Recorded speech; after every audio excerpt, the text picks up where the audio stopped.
Oh, wait, I'm getting out of myself. So for those of you who may not know me, my name is Leon Bustos.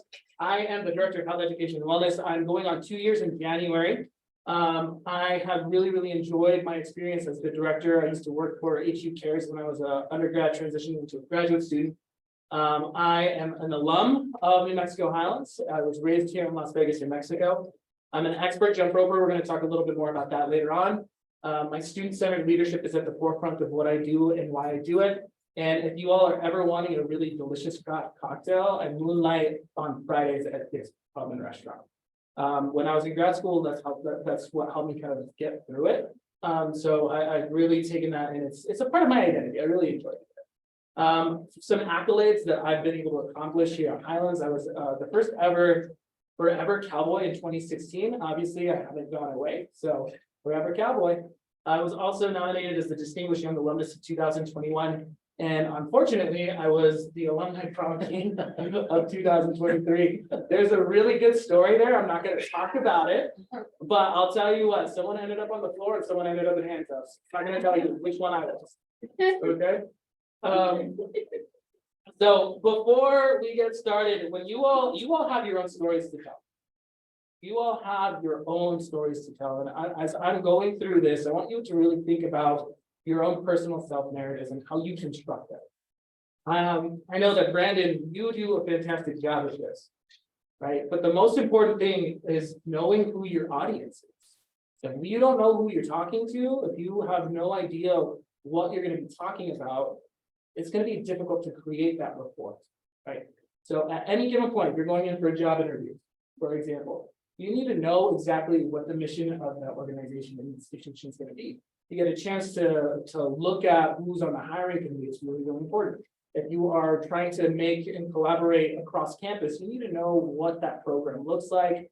You need to know who they are, maybe their cultural identities. If you're working with students, you gotta ask, hey, well, what are you majoring in? You gotta be able to develop that relationship in there before.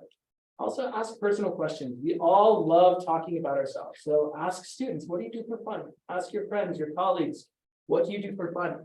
And most importantly, what goals and aspirations do they have? Being able to develop a sense of a group goal and collaboration is really important, because if you can combine those together, then you can really start developing those relationships. Okay, so what I do is really important.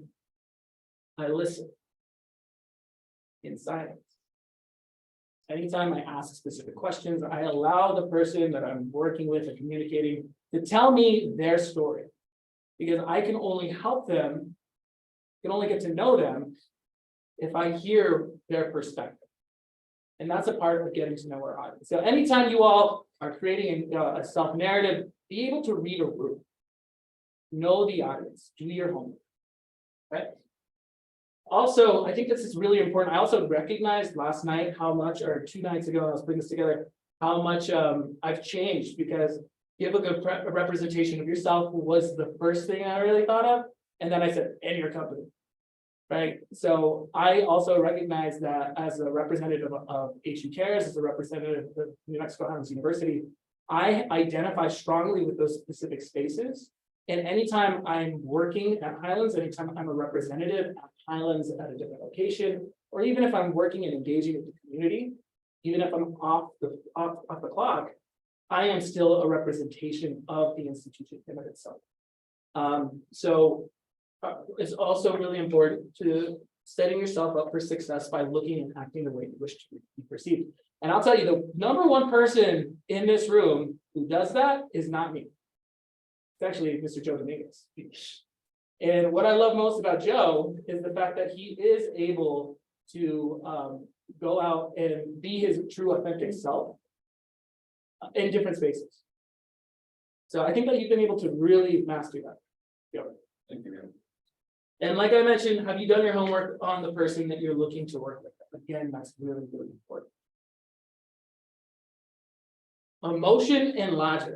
All right. So anytime I tell a story, I want to incorporate some level of deep emotion. Why do you think we utilize emotion when we're creating storytelling, or when we're storytelling, creating self-narrative? Connect with people. To connect with people. Who has sat in any conversation, any talk where it's all science driven, it's nothing but data. It's like, okay, great. I want to hear about the raw stuff, right? Like, I want to hear about when someone fell in a creek. Or when the data failed and they had to reconstruct their entire experiment, right? Those are the things that I really will remember, right? So emotion captures the audience's attention and makes them care about your story, while logic provides structure and coherence, keeping the audience invested in the story. You can mix logic with emotion, it'll capture the audience's attention. Emotion also helps the audience connect with you personally, making the story more relatable. Logic ensures that the story's events and decisions make sense within their world. Again, it comes back to establishing rapport with them. And emotionally charged moments are often the ones that stick with the audience long after the story ends, while logical consistency ensures the story is memorable for its depth and coherence. So as you all construct your own narratives, incorporate not only your emotional experiences, but logic. And I guarantee you will be able to craft a really beautiful self-narrative that you can keep in your toolbox and use at any given point. I have several that I've created and crafted, and a lot of them are coming from my heart. Some of them are a little bit more intentional. I'm sorry. I'm so sorry. You look fantastic, Jerry. What else? I want to just like tie up my shirt real quick. All right. And I think most importantly, for what we do here at the institution, regardless of if you want to go into higher education, the purpose of getting to know people, especially in a professional career, is for future opportunities, future collaborations, right? So using personal narratives to subtly showcase your expertise and problem-solving abilities in a relevant context can get buy-in from your audience, right? The reason I create these stories when I was the director of the first year experience was to highlight the challenges that I went through when I was an undergraduate student. And I was able to showcase not only physically, but through my experiences that I was capable of overcoming barriers and challenges. And I think students really felt like they could connect with me. All right, share personal success stories that demonstrate your track record of achieving positive outcomes for your audience. Last night, we had a very successful Out of the Darkness run. We had over 200 people. Next year is going to be bigger, but so again, that's me saying and selling myself. So we can say, right, there's some credibility and we're adding value to the individuals who are in the audience. Good job. I didn't even expect you to do that. Thank you. All right, and craft stories that evoke emotions such as trust, confidence, and hope, which can strengthen your client's connection with you. So trust, confidence, and hope. I'm coming from a Hispanic background, and trust is so important. If I don't trust you, I don't necessarily want to connect with you, right? How do Hispanics trust each other? Give each other carilla, right? So if I'm at a point where I'm talking, talking some smack to you, I've gained your trust. But also I want to be hopeful, right? So for any of you who know who I am, you know that I try to be as authentic to my experiences as possible. And being authentic is probably one of the most important parts of creating self-narrative. We need to be able to showcase who we are, because sometimes I feel like we put ourselves in boxes and we try to put on a persona that other people see. And sometimes it gets difficult. We all have to do this. How many of you all have ever had to code switch from one situation to the next? We all have. Right? But being authentic is an important way to develop rapport with your audience. People that we're trying to engage with, again, that trust and credibility within this level of authenticity is so meaningful and can create productive and passionate relationships. Right? It creates genuine connection, and it makes the individuals we serve feel valued and understood, right? Which will strengthen the relationships.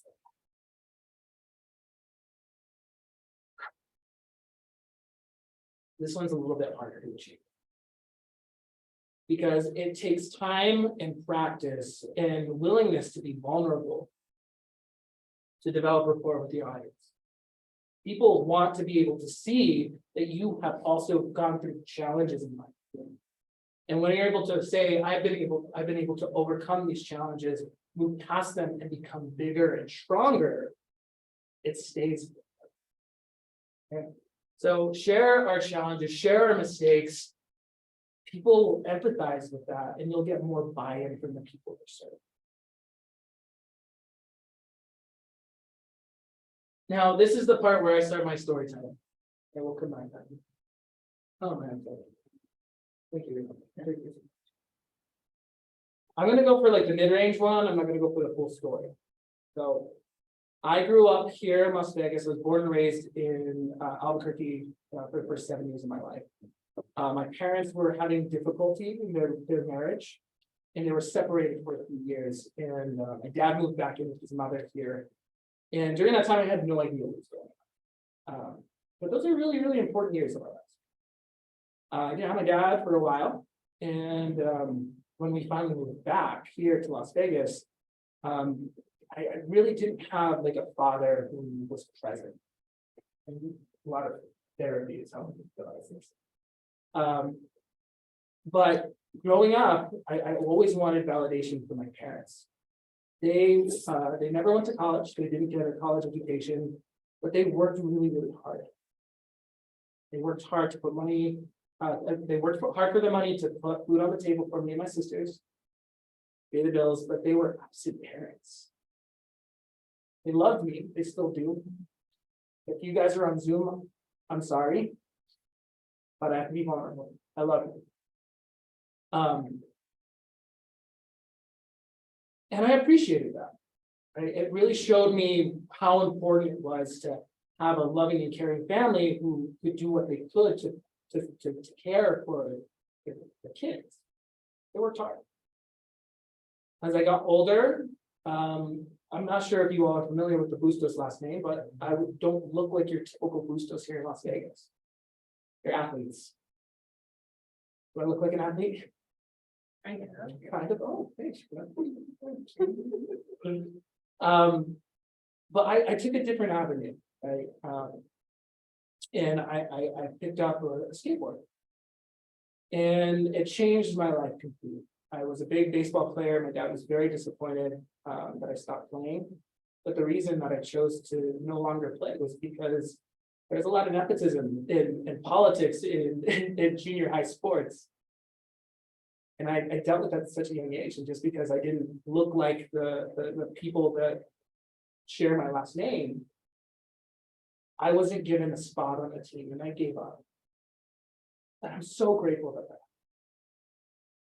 Because I found a collective group of people that I was able to engage with. We were the outcasts. This was before skateboarding was cool, by the way.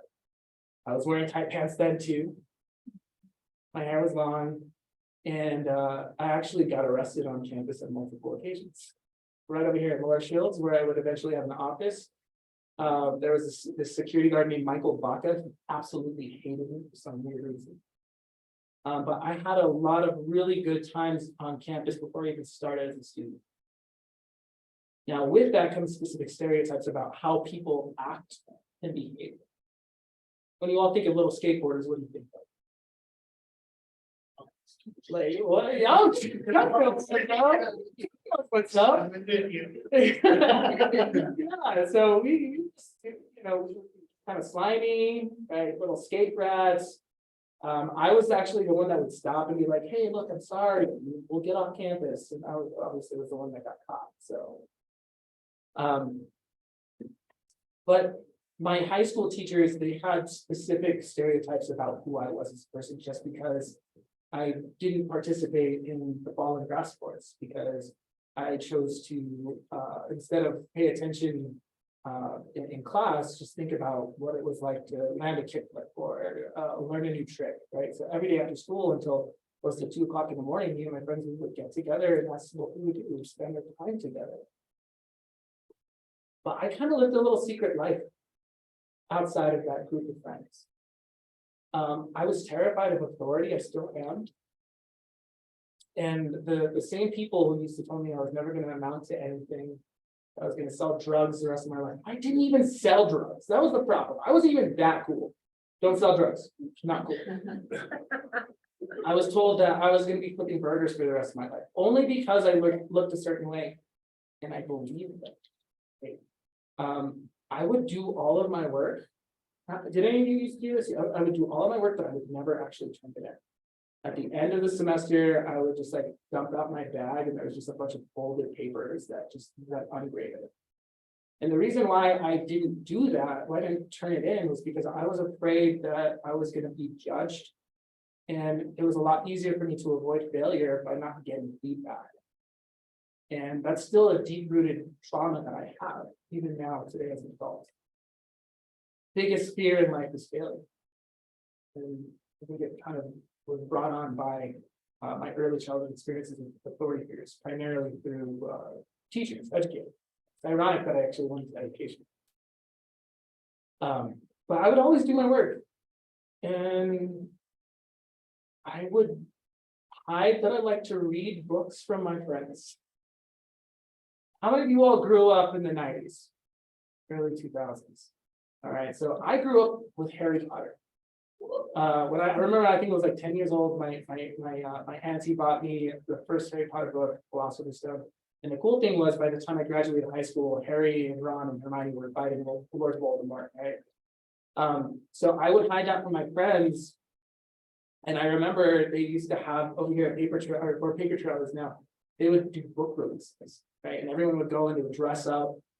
And I always felt like I wanted to go, but I also had these little stereotypes about who I was. So I didn't want to abide by these stereotypes. I didn't want my friends to see me as being just some geek, but I would read those books in private. And I was very intelligent. So I just didn't see it. And I didn't have someone to show me the way. I didn't have someone to acknowledge that I had intellectual capacity. And when I graduated high school, I had a really shitty GPA. I don't even know how I got that. We're an open enrollment institution. We don't require GPA. But I was able to qualify for the lottery scholarship, so I was very, very grateful for that.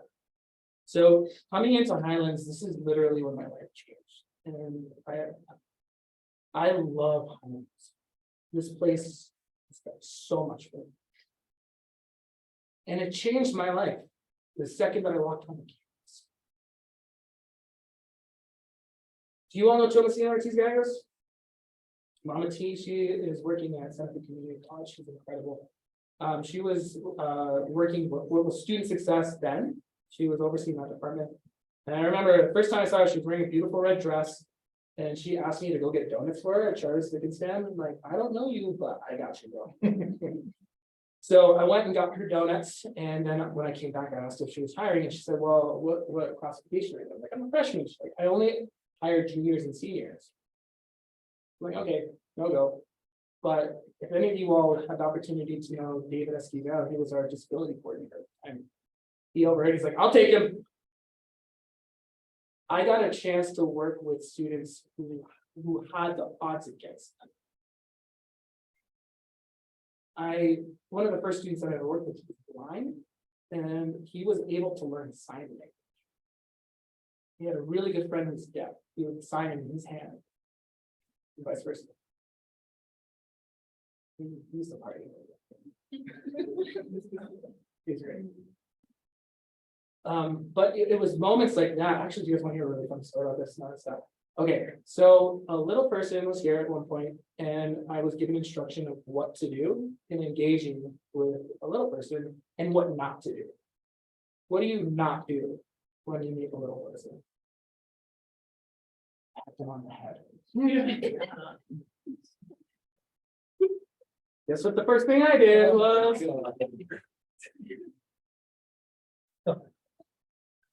David should have fired me right then.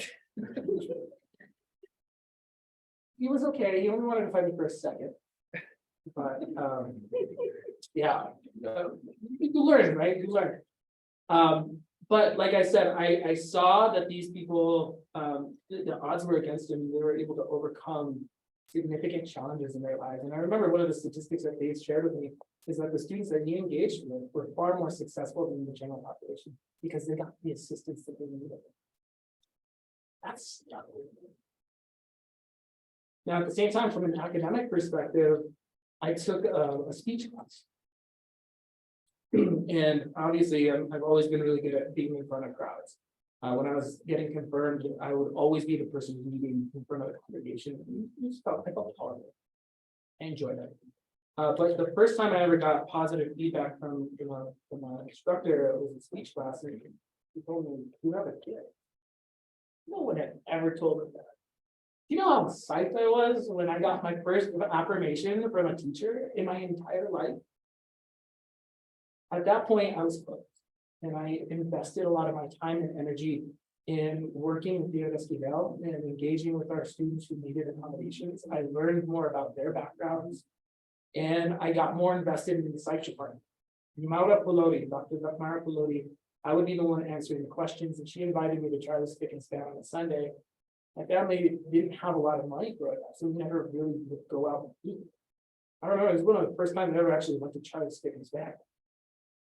And she bought me breakfast and invited me to work with a gentleman by the name of Salif Muhammad. He has since gone and got his PhD. He's got a wonderful TED Talk on ADHD that has over 1 million views. I highly encourage you all to go look. But Salif was very similar to me. He was very fun, engaging. He didn't take himself too seriously. And you want to know what he told me? He's like, "What up, fella? You're gonna be my little bitch." And I'm like, seriously? What does that mean? And to me, that was just like, okay, I got you. Just what do you want me to do? I was doing data entry, right? This was before we had SurveyMonkey. And I had to start at the bottom. And I learned quickly what it was like to collect data. I learned quickly what it was like to create a presentation. I learned quickly what it was like to be in front of an audience. I remember we were doing research day over at Solid Madrid, and we would just like anytime I would talk, and we would switch off. Imagine you're Salif. I'd go like this. "You're up." And we'd tap each other in. That was my first big presentation. And again, more and more people. Actually, I think April approached us afterwards, and she said, "You all did a great job." It was those moments, again, that changed my perspective of education. It was finding the support in the community that changed how I viewed myself. And research continuously shows how important a sense of belonging is to complete a degree.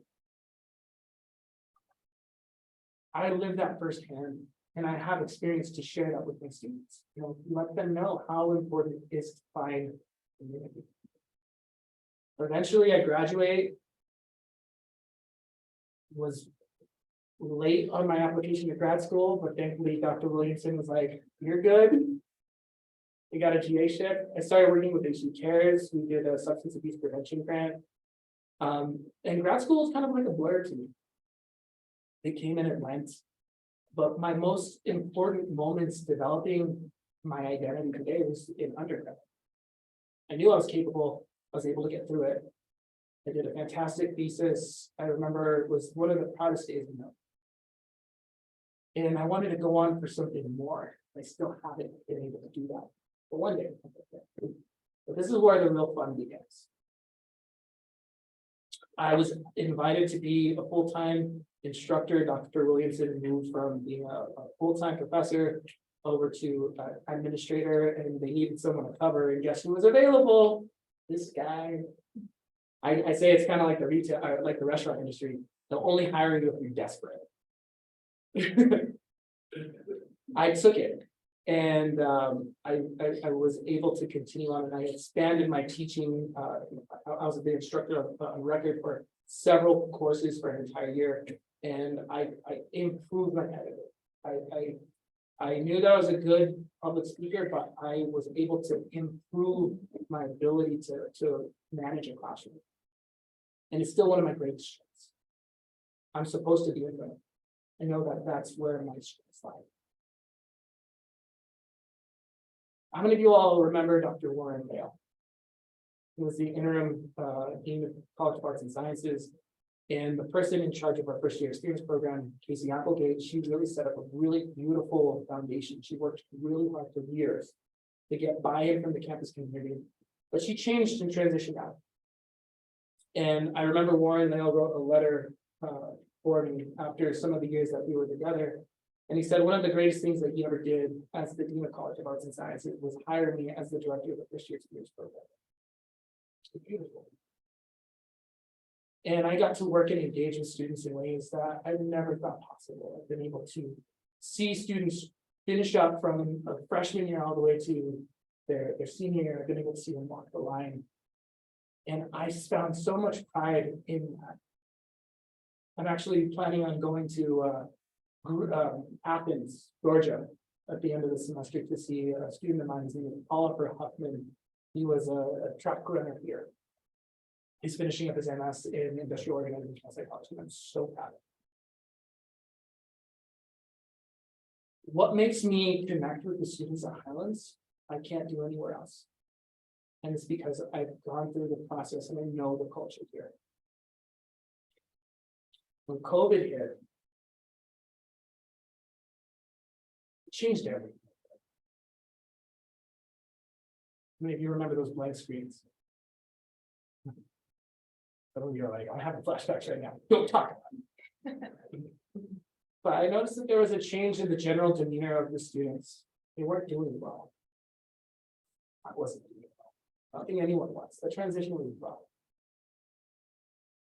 So, ladies and gentlemen, this is where I'm going to transition my narrative, and it's going to get very personal. And this is the part of the story that's difficult for me. September is National Suicide Prevention and Awareness Month. COVID was really hard, and I saw it on my students. I saw it in the black screens. I saw it in the ways that they would communicate with me. I saw it in their academic performance. As I pivoted online, I made a lot of personal pivots as well. The long-term partner that I had chose to leave. And I had to make physical changes in my living situation. And during this time, I was alone. We all were. And as I was moving away, the one thing of hers that I stole was a jump rope. Because I'm like, if she's gonna break up with me, guess who's gonna get in the best shape of their life? This guy. And it was hard. I remember one of the best moments that I had during the first 6 months was when we put that Spidey concert together online. It was the first time I ever felt like I was part of a community. I think that was my belief. I meant a lot to me. Thank you for allowing us to do that. But the first time I really thought about suicide was when I saw that jump rope. And I thought to myself, I wonder if that could support my weight. And I snapped at it. God damn, I snapped at it. And it was a scary moment. It was terrifying. And I made a conscious decision that day not to hang myself, but to use it. And I'm not sure if any of you have seen any of the videos that I post online. I don't do that because I'm trying to get attention like some people do. I do it because it's a constant reminder of what I've overcome in life, in the darkest moments I've ever felt. I brought a jump rope today, actually. So I'm not gonna really demonstrate too much, but you know, if I started doing these things.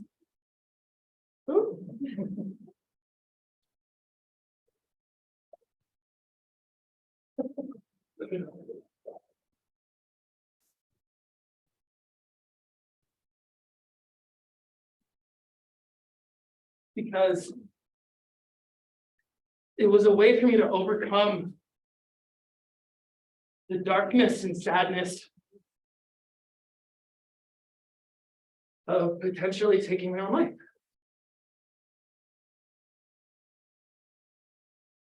And I wasn't ready to talk to anyone about it.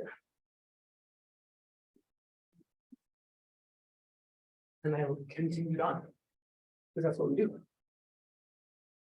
I'm sorry, I'm gonna jump in real later. A little breath. But we continued on. What year is it? 2021? A year went on. I became focused on my body, less focused on my mind. And was working with Brandon at the time. We had conversations about this. Thank you for being so supportive, by the way. It meant a lot.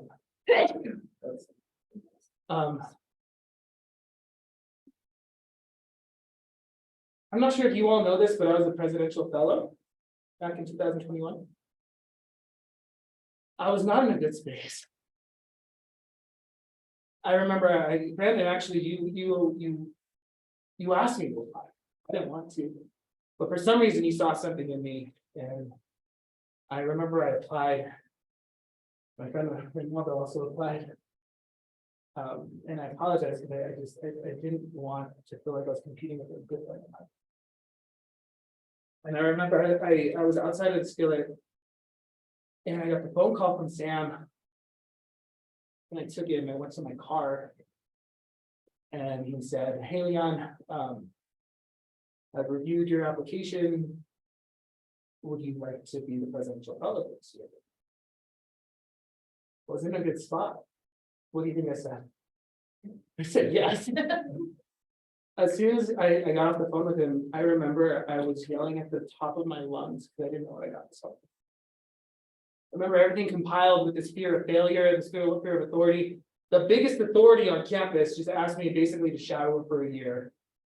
What the fuck did I get myself into? I thought. It was one of the best years of my life, professionally. But I was battling a lot of demons. And I remember right before the semester started, 2022, this is when I kind of make a transition back into in-person. I had a breakdown in the heat of Yuma in Arizona. Massive panic attack. I was in, I don't even remember, it was like a grocery store parking lot. And I called this guy,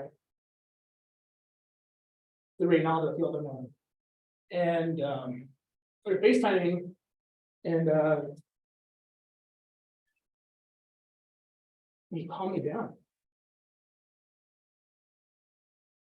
And I was so upset with myself because I shouldn't have been there the week before faculty development week, even though I knew I needed a break. I felt so guilty that I was taking time to myself that I didn't know how to handle it. And it was at that moment I realized that I needed to get help. And I did. Better help. Fastest solution to finding therapy. Spent thousands of dollars on therapy, and I got a beautiful shirt. This is better. So anytime you all see me wear that, that's a multi-$1,000 shirt, way better than Gucci. Well. And that is like that switch, the transition. I was still the director of the first year experience program. And I still continue to see that there were some issues with the students. I was going through my own personal struggles. And I had some conversations with students. This time we didn't have anyone in the helm at Peachy Cares. Ruthie Watson, my predecessor, had stepped away. And there was a position that opened up. And it was the director of health education and wellness. I was hesitant because this is what I do. I hesitate when I'm afraid of failure. And I applied, and I shared the story actually during my interview. And got the job. And it changed everything that I thought about higher ed. Everything was academic in nature, social, right? For professional development. I never really thought that health and well-being was the cornerstone of a successful student.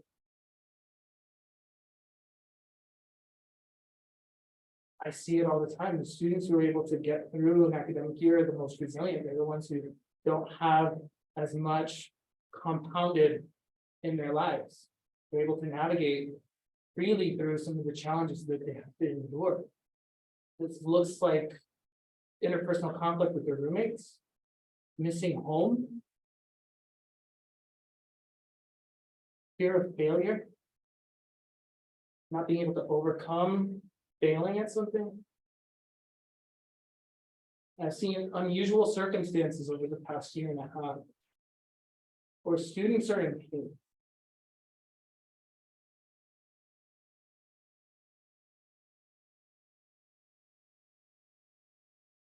I've redesigned the CARES program for a specific reason. It's to embrace the unknown, to create a culture of sympathy and care. What's our saying? Caring takes courage, and we are. Asking for help is the bravest thing you can do. Those are all based off of my own personal experiences and traumas that I've had to endure as I've gotten older, as I've become a working professional.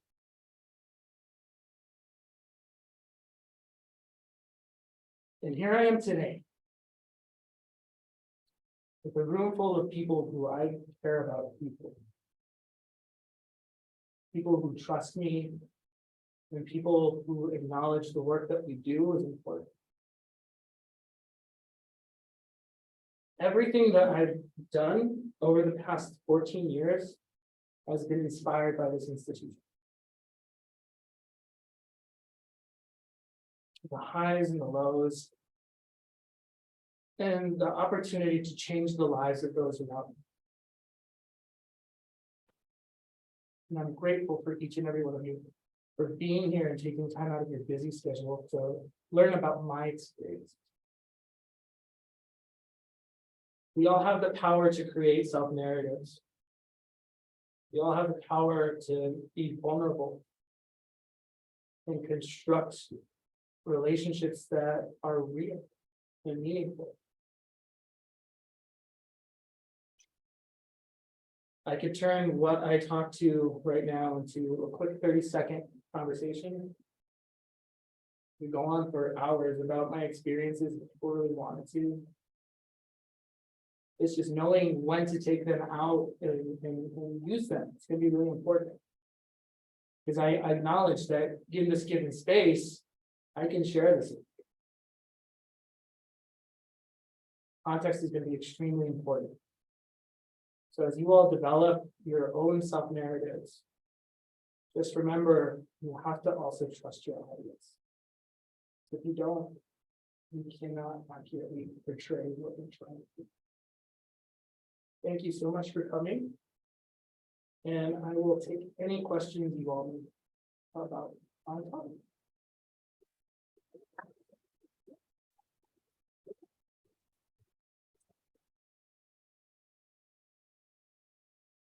All right, that was much. I know how to bring down a room, always have. Any questions?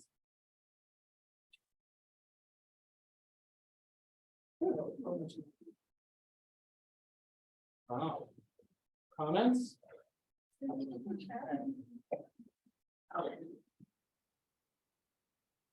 You all want to learn how to jump rope, let me know. Thank you, Mariana. Okay, so on a much brighter note, if you all are interested in kind of constructing self-narratives, I'm more than happy to coach you all through it. I know that sounds really weird after like talking about how deep this is, but there is a specific technique that I use in crafting my own narratives. A lot of it does come from the heart, but it really needs to be constructed in such a fashion that it's coherent and makes sense. This was the most important talk that I've ever given. I don't like talking about my fantasies. I'm finally ready to have this conversation. So that's why I was supporting. Just wanted to do that. And for anyone, know any students who are suffering in silence, send them over our way, and we'll take care of it. Anything else?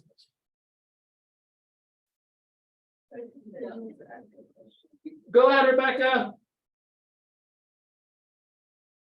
Hi, I was doing the hand raise, but I don't know if you could see it.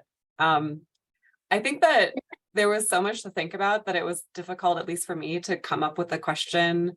I was just sort of like letting it all kind of wash over me. But when the room is silent, lifelong student here, challenge accepted, I'll come up with something I can ask. That's me. I was thinking back to something you said earlier about the culturally specific element of building trust. And you were talking about how where you come from, who you are relates to how you build trust with others.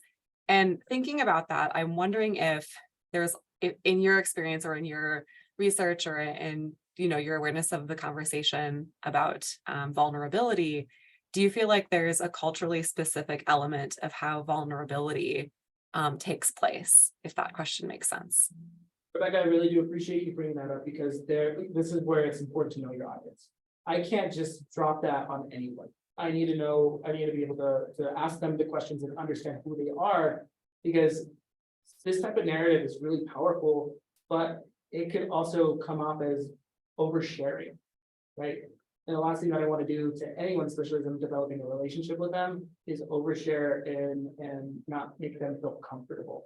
So ultimately, I really do acknowledge that everyone has their own specific limits culturally and what they're willing to hear. And honestly, that's what I did today. Like, I read the room based off of the people that were here. And I kind of construct the narrative as I kind of read that room, because I don't want to feel like I'm oversharing. I want to, if I need to taper something back, I will. I think that comes with years of practice. And it's a lot easier to do one-on-one, but when it's a big room, it gets a little bit more challenging. But absolutely, I think being able to be culturally responsive and competent is important in addressing and sharing these narratives. Did that answer your question? Yes, it did. Thank you. Thank you.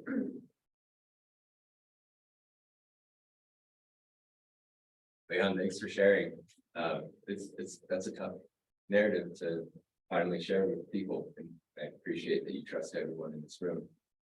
Something that I think is interesting for me to think about in the role of an instructor, you said it well, health and wellness is the cornerstone of student success. And you also highlighted supervisors who are really supportive of your health and wellness. And it's wonderful that those supervisors offer that for you. Then I think about the classroom setting where we have 15, 20 or more students in a room, we have expectations. And how can we as faculty prioritize that cornerstone for every individual student? What are some tips you would give us in the classroom setting? So in moving forward, in my position, what I wanted to do was really focus on engaging faculty so they understand and recognize that student well-being in and of itself is a retention initiative. A lot of faculty, especially faculty who've been practicing for a number of years, they may not recognize it as such. And as more and more research is coming out showing that this is a predictive factor in student retention and completion rates, I want to be able to work with the CTE and have these highlighted during trainings. I want to find new and innovative ways to track whether or not students need help, right? So something as simple as having like an attendance checklist where they have like a Likert scale. If they're having a difficult time with help, they can anonymously ask. I get that information and I could contact the student. I think ultimately what we're trying to do in CARE is build up the capacity for being courageous and caring. It takes time, and I think that having faculty like you who recognize and acknowledge that these issues exist is a first step, because you're my champion. And I could really use you as leverage. I don't want to say that, but ultimately it's what it is, to help me get buy-in from other faculty members. So as we move forward, I plan on coming up with different ways that we can engage faculty so we can actually make the differences in the classroom. And I can tell you what, since we started this off, we've done a fantastic job in rebranding the CARES name and making it something that people really look to and they will go to freely without needing to be forced. So give me some time. We're getting a new director who's going to help co-lead this program, and I'm going to come up with some fun things over the next year. Thank you. I'm assuming that the next speaker is probably gonna want to come in and set up. Any final thoughts or questions?